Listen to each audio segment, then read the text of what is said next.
still experience imposter syndrome until now. They believe in my art and they believe in humans' art.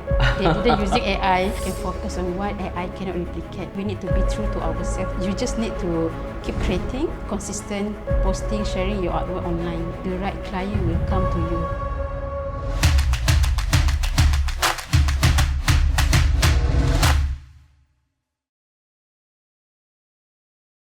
When we think of Raya, we think of warmth, celebration, and Sampu Raya that brings a smile to our faces. But today's guest didn't just design Raya packets, she turned them into collectible cultural moments. Yatt, better known as Yattlukis, is a Malaysian illustrator and visual storyteller whose signature pastel palette and charming characters has captured the hearts of thousands. What started as festive illustrations has grown into collaborations with major brands such as Secret Recipe, eMart24 and Mishe.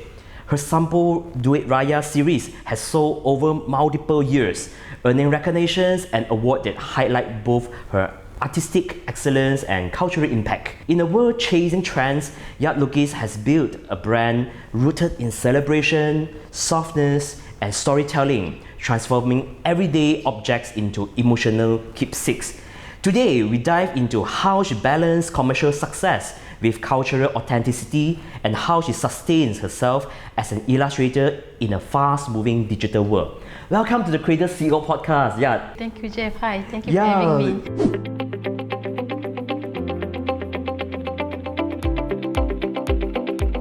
Alright, first of all, Selamat Hari Raya Aidilfitri to you and families too. Thank you. Alright, so tell us more about yourself. How did you started the brand and what's the story behind your journey? I'm actually a self-taught illustrator because I come from an architecture background. I have been practiced for 7 years and then I take a break after I got married, and then in 2020 I have my first baby, and then during that time COVID hits. So during the MCO I started drawing again, start sharing my artwork online, and then slowly where the Yattlukis was born. How do you found like this is your style? Where is the inspirations comes from? I think I just love the soft pastel color, the earth color, and I love nature, so that's where I started drawing. So Raya packets used to be deeply traditional. So today they are collectible design pieces. So many people not just like use it, for celebration, yes, but mostly for collectibles. Yeah. All right. So do you think we are preserving cultures or commercializing it? I think it can be both ways, depends on the intention. If let's say we create purely to chase the trend and profit, then it will become commercialized. But if we approach the design in a way that we respect the culture, we do the deep research, we can preserve the tradition in a new way. And also we can encourage the young generations to connect to the culture, to the design and the collectible items also. It's a win-win situation, I think. Basically, the Raya packets is just a medium, alright, so to connect, let's say with the new generations, so to let them also actually feel the celebrations as well. Alright, it's a good perspective. Right, looking back to your journey, so which project stands out as a breakthrough moment? Alright, so and how did you position yourself in a way that made the brand notice and approach you? Well, I think this one of the biggest breakthrough moment was back in 2021. I was commissioned to design a legacy album cover for Datuk Seri Siti Nurhaliza. Oh wow. Yeah, that one I just started illustration, right? And then I think that's the biggest moment. It's still feel surreal because growing up listening to her music, and she's one of the national iconic singer, right? And then to be able to involve in the project, I think, and because during that time I keep my consistent to post my artwork online. So from there they contacted me through the Instagram and the signature style of my soft pastels color palette, because try to tally back to their album concept to have the whimsical, dreamy, soft pastel palette for the design. During that time, you're just considered like a new illustrator. Yeah, right? I think it's already started about 1 year. About 1 year. So maybe Baru the followers still... Yeah, still not many, still sikit. Key is like keep posting. Yeah, I think keep posting. And you will not know someday the gift just fall on the sky. Yes. So this year you have a new milestone again. Alright.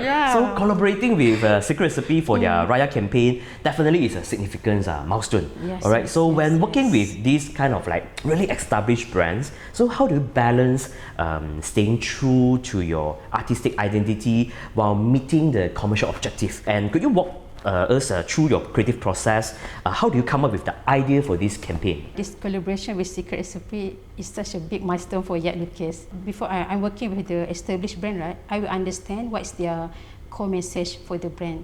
So like for this Raya is all about the warmth, the celebration, the togetherness, and then about the sweet moments that we created with our family, right? And it's aligned with the secret recipe values. So for this Sampuraya design, right, the idea was I try to center around the familiar Raya moments with your loved ones. So in the first design, you can see the family having a good meals together at the secret recipe cafe. And then this one, the second one is balik kampung. And then usually bila balik kampung, kita akan buat buah tangan to the family, right? So this one, we have the secret recipe cakes to give to their parents as a gift.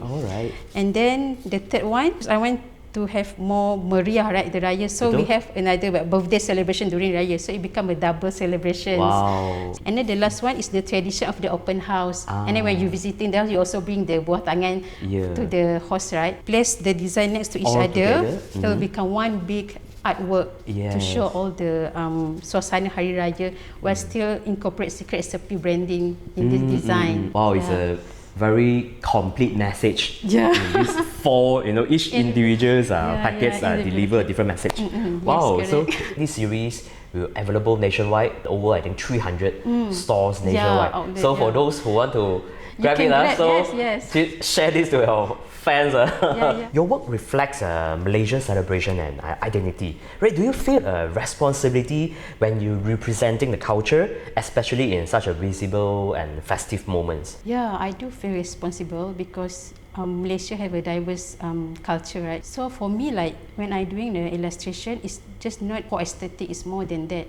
So what I'm doing, usually I will and on the small details to represent the culture, such as the clothing, the foods, the architecture, so it becomes the authentic design to represent Malaysia as a culture. So, and your illustrations definitely, I believe, bring a lot of smiles to many people. Thank you. So, but personally, are there moments where you talk about your work?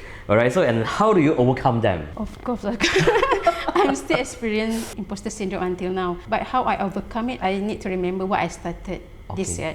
It's all because of the connection, not the validation from people actually. I want to connect to the people through my art. When I receive a message like from people saying that when they're looking at my artwork, it reminds them of their childhood memories during Raya. That makes me know that I'm doing something meaningful. So keep recall why you started this journey. Yes, right? And that gives you strength to revive again. To revive. Okay. Correct. Sometimes even we want to post it online and then we feel that, is it good enough for us? But suddenly it get good response from the followers, something that unexpected things happen. Creating is definitely the output, right? So how do you to prevent sometimes when you burn out? I will stop, take a break, and then I will watch Studio Ghibli movies to get some inspiration. All the animes, that's my favorite. Normally, how do you actually quit your work? Usually when I receive a brief from the client, I will start doing my research and then to explore on the composition and how the storytelling in a one big picture. And then from there, I will do the detailed outline, the artwork. And then from there, I will do the colouring part and all the detailings until the final artwork. So normally, how long it takes? It depends on the project, and the deadline from the client.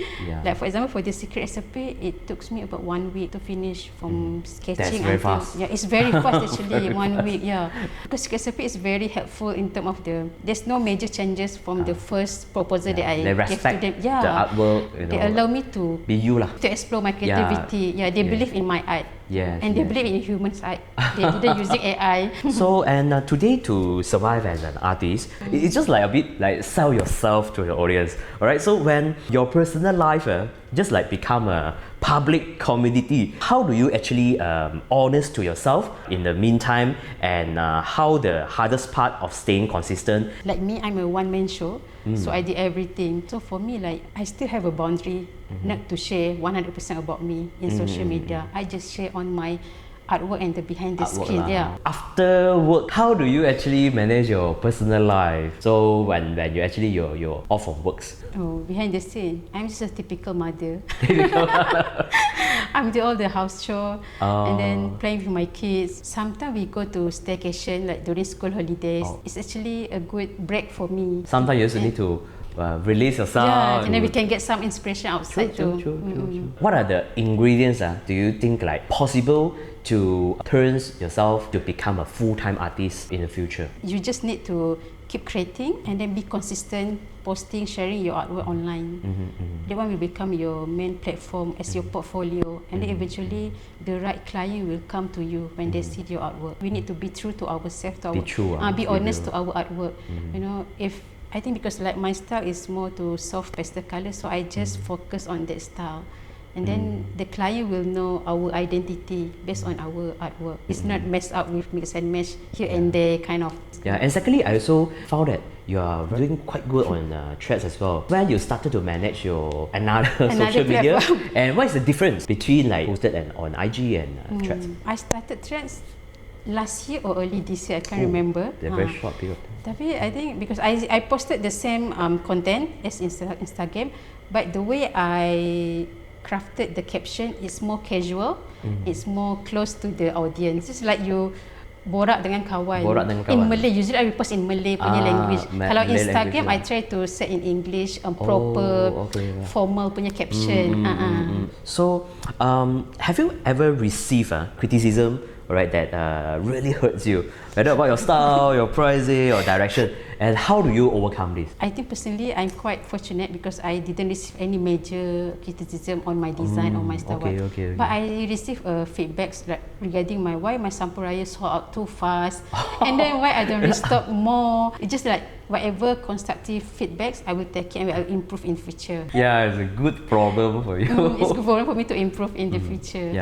There is always a quiet and often unspoken frustration among Malaysian creative that local talents is very rare, undervalued until they get validated by international audience. From your perspective, what advice or strategy would you share with the creative industry to break through and probably we really can create something that shines on the international stage? Don't afraid to price your artwork. You have to put trust your own artwork, to be honest. When I started the illustration, I will ask the other illustrator, and then slowly I increase my rate, and then it depends on who's the client and who's the brand. I have like a small, medium and big branch. So you have well known for your specific aesthetic. The danger of becoming famous, for one thing, is like the audience won't let you evolve. So they just like you, like who you are. How do you continuously reinvent yourself so that your career can keep growing and doesn't just cage yourself in a single art style? Currently, I'm happy with my current style. I believe that eventually you will grow your arts naturally in a small ways. For example, like maybe you can experience a new color palettes and you can explore the composition or the storytelling. All the small details will reinvent your art style. So many artists operates from place of scarcity, always chase for the next commission, especially for maybe new artists. So they will always like chase for when is my next commission, my new followers counts. What is your definition of enough? If I'm still enjoy drawing without feeling burnt out, that's enough for me.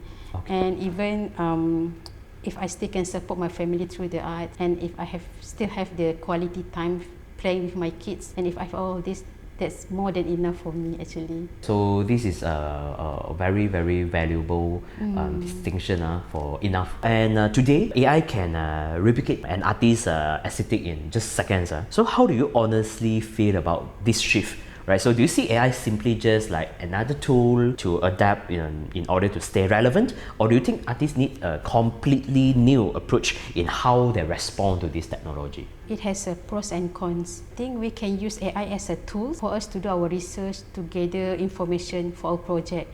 But it is wrong if we use the AI to generate artwork, because I think it's plagiarism. Like you curi orang lain punya design and then it's become yours, right? It's unethical for doing that, I think. So as an artist, I think maybe we can focus on what AI cannot replicate, like our personal experience, our culture, our storytelling, the authenticity, and that's where the human art special compared to AI. Looking ahead, what does the next 3 to 5 years looks like, right, for Yattlukis? So what can your followers expect to see from you and the brand in the near future? I hope I can collaborate more with local or maybe international brands like Uniqlo. Right. I can have my own exhibition too. I hope I can produce more art merchandise for people to enjoy. Yeah, that's all I think. So hopefully this will become true in 2026. Alright.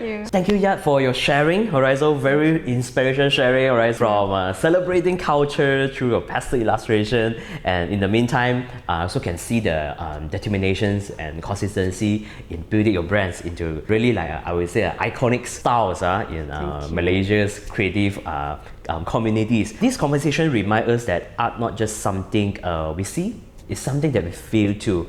Alright, so if you enjoy these episodes and conversation with Yatt, alright, so don't forget to follow Yattlukis. And in the meantime, so if let's say you are looking for these beautiful Raya packets, don't forget to grab the secret recipe Sampur Raya. It's available at the all secret recipe outlet in Malaysia nationwide. I hope you will love this design as much as I do. Yeah, don't forget to tag Yatt as well once you actually get the Raya packet. Tag me secret recipe. Yes, yeah. So don't forget to subscribe Creator CEO podcast. So if you would love to have more stories, alright, so especially like creators and how other artists or famous creators to monetize and share their journey behind their brand. So please subscribe us, and so that we have more resources, to invite more amazing guests in the next episode. So see you guys next. Bye. Apabila kami menerima briefing daripada Secret Recipe pada bulan Disember yang lalu dan disebut tentang gaya illustration yang pastel dan penuh kehangatan, Yattlukis terus muncul sebagai salah satu illustrator yang kami cadangkan dalam proposal.